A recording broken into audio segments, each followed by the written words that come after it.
So I'll tell you, number one, there's so many young Americans, especially people under the age of 40, that are completely blocked out of the housing market. And private property ownership is a bedrock foundation of being an American citizen. You know, it's land ownership. We have a vested interest in our country doing well. And it's part of the American dream. You know, white picket fence, a nice house, you got 4 kids, you got 2 cars.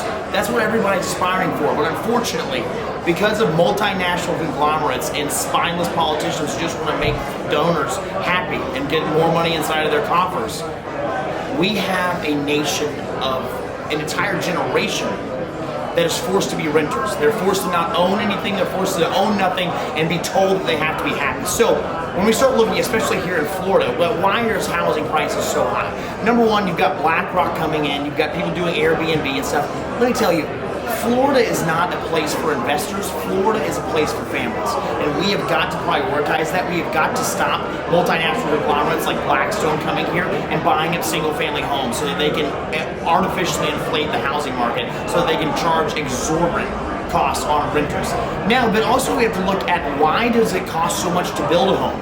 Well, number one, we have so many illegal immigrants coming into our country that are trying to just work on these houses, and they're not doing a good job. And many of them might do a good job, but I will tell you, the vast majority of them are doing subpar work compared to the American citizens that would do a much better job at a higher quality. But why does it cost so much to build a home? Well, number one, it surprisingly is because of the EPA. You say, what does the EPA, Environmental Protection Agency, have to do with housing costs? Shouldn't that be something with urban development or something there?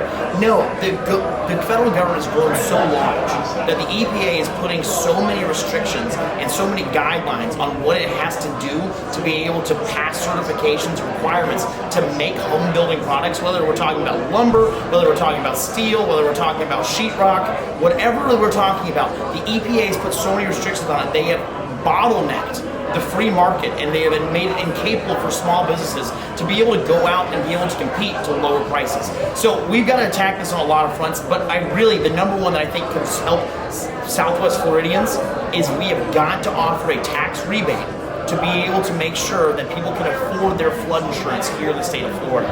Also, I believe that we've got to start attacking FEMA for their flood rating warning that they have that makes flood insurance be so high.